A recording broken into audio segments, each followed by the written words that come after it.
It's HBR, All Things Considered, and I'm Dave Lawrence. So grateful to offer up one of our favorite guests who we've been chatting with for 15 years here. And as the late great island promoter Tom Moffat used to say, he's from one of Hawaii's favorite bands. It's Tower of Power. Ahead of their 4 shows at the Blue Note, Friday and Saturday, July 19th and 20th, 6:30 and 9 each night, we are stoked to bring back sax and storytelling monster, co-founder of Tower of Power, Emilio Castillo. Welcome back, my friend. Thank you for doing this. Thanks, Dave. Good to be with you again, and I miss Tom Moffat. Yes, well, Tom was he had that energy, and it's fun to always reference his voice, and I always remember those intros. You know, how can you forget that? I'm sure you heard it many times. Big smile on your face. Priceless. And so for anyone completely unfamiliar, because, and that's a good lead into it, because this is a band that has had a strong connection to the islands for a long time, and before we start tapping into Emilio's considerable storytelling gifts for the regulars, and then for people who are totally new to your experience, give a little preview what's in store this time, the big return to Hawaii of Tower of Power. Well, you know, Tower of Power has been together 56 years, but this year, some big changes happened. Our drummer of many, many years, possibly our most famous member, David Garibaldi, stepped down off the road. We also had a problem with our singer, Mike Jarrell, with his voice, and I needed a singer really bad. Got these 2 new young guys that stepped in, Peter Antunes on drums, just killing it. And the most amazing singer I think we've ever had. His name is Jordan John from Toronto, and we actually knew his dad back in the 70s. We used to sit in with his band, the Lincolns. You know what's cool? You were talking about playing with these guys relative long time ago, back in the 70s or whatever. I was checking out some of the incredible concert posters from your career, knowing that sometimes they can inspire a session of your epic storytelling. I wanted to drop a few of these. I did some research. All right. November 26th through the 29th of 1970 at the Fillmore West, and poster that had 2 weekends, and you guys are on the right side of it. Sha Na Na, Elvin Bishop, and then Tower of Power. The week before, it had been Love with Arthur Lee, the James Gang, and Black Sabbath. Yeah, I remember those shows really well because at the time, Sha Na Na was huge. They had done Woodstock, right. You know, they had all that sort of theatrics, which was sort of different for the time because, you know, it was all about, you know, the hippie thing. And here comes Sha Na Na wearing gold lame and doing all these dances, you know. And we loved them, you know, and they loved us. And we became quite friendly. And at the time, we had a steady Monday and Tuesday night gig at this little club in downtown Oakland in Jack London Square called the On Broadway. And Lenny, the tenor sax player from Sha Na Na, came quite a bit, and he would sit in with us, you know. And they were great guys, and they were a great band. And Elvin Bishop, I cannot tell you how many times we played with the Elvin Bishop band, all different forms. I'll tell you a funny story about Elvin Bishop. We played the Whiskey A Go-Go together. Wow. He had the Pointer Sisters singing background for him. Oh. They were the hired guns for Elvin, you know. So it was like we had the horn section, he had the chick singers, you know. And we always did battle. You know, we were trying to, you know, take him out, and he was trying to take us out. And on any given night, sometimes he would do really great, sometimes we would do really great.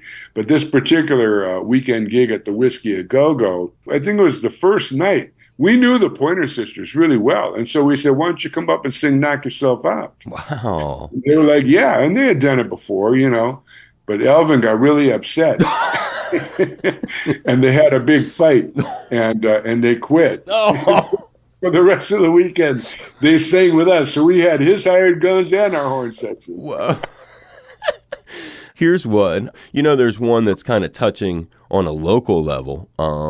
And obviously, you know, I'm sure about the heartbreaking disaster last year in Lahaina. You played a show in Sunday, December 21st, 1980, 4 p.m. till sunset, Lahaina Civic Center. Can you remember that?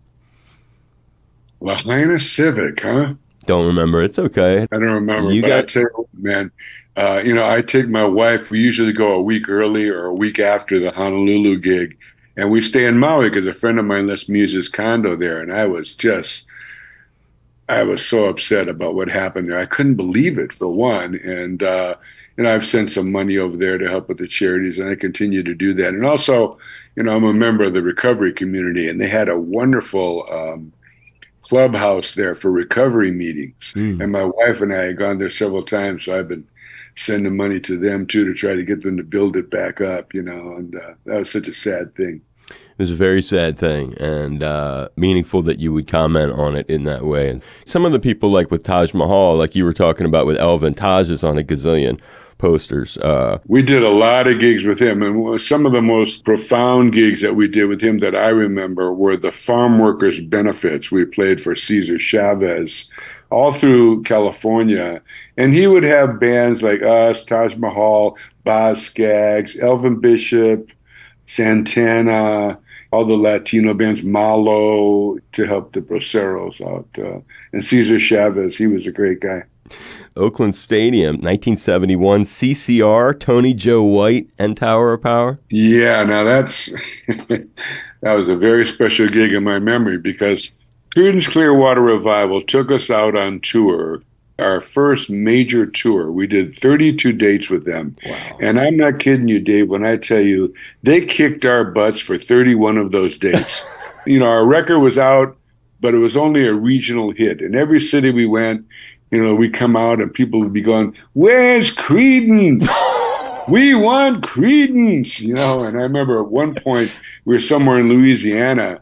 Somebody dunked a beer and threw the can, and it hit David Garibaldi. Oh. And we had this sort of bone breaker tour manager at the time named Doug Kim San. He was actually from Hawaii.